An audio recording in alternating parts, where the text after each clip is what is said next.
Social security numbers, birth dates, personal medical information, all found on the side of a road. A viewer sent us pictures of what he found in St. Johns County, and he wanted to know how it got there and who was responsible. Tonight, we're on your side investigating.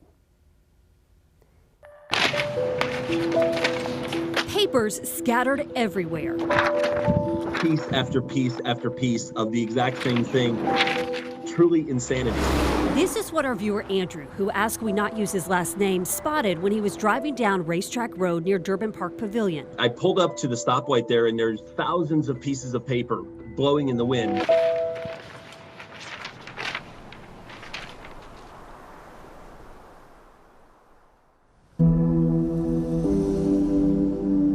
Andrew stepped out of his car and was shocked by what he saw. He found prescription bags with patients' names, documents listing their medical conditions, even a picture of an older man with his name on it. And the first piece of paper I looked at had a person's name, their date of birth, social security number, address, the pharmacy's information, the nursing home information, the medication they were prescribed, the dosage they were prescribed on one piece of paper. Andrew called the St. Johns County Sheriff's Office to report what he had found. A spokesman says that the deputy dispatched to the scene didn't find anything when he arrived. But days later, across the street in the bushes, look at what's still here. Documents full of personal information. They trace back to a luxury senior living community in Jacksonville. The pharmacy name on everything is Guardian Pharmacy. So I called and spoke with a pharmacist there, and she confirmed that Harbor Chase in Mandarin was the assisted living facility that basically all this came from. We reached out to Harbor Chase of Mandarin to ask how all of this sensitive information ended up on the side of the road. The administrator told us the pharmacy notified them that the documents had been found. Because they were discovered miles away from their facility, she said they are now investigating their shredding company, but declined to name it. The pharmacy says it had nothing to do with the documents being exposed.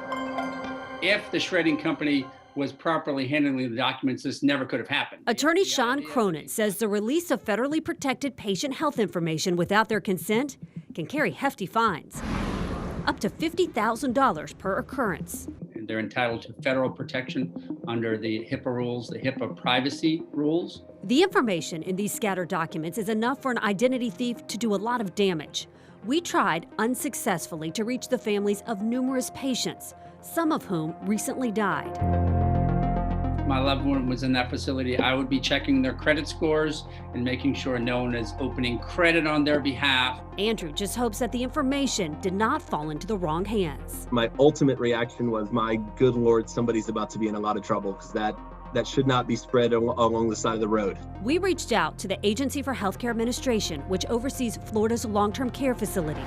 A spokeswoman told us they would look into it. I mean, the fact that this is just strewn amongst the weeds in the highway obviously is unacceptable, but the real question is how did that get there? How is that not shredded? How is that not incinerated? How is that much personal information end up on the side of the road and nobody knows about it?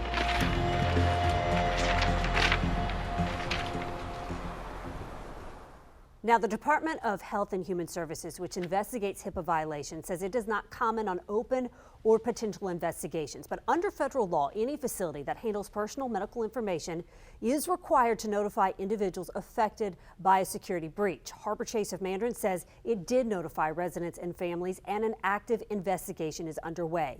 Now, a statement sent to First Coast News today says that Harbor Chase contracts with a third-party vendor to dispose of materials containing sensitive resident and company data. All materials recovered were items that were disposed of through the proper procedure and sent out for destruction through the third-party vendor. And you can read the full statement on firstcoastnews.com.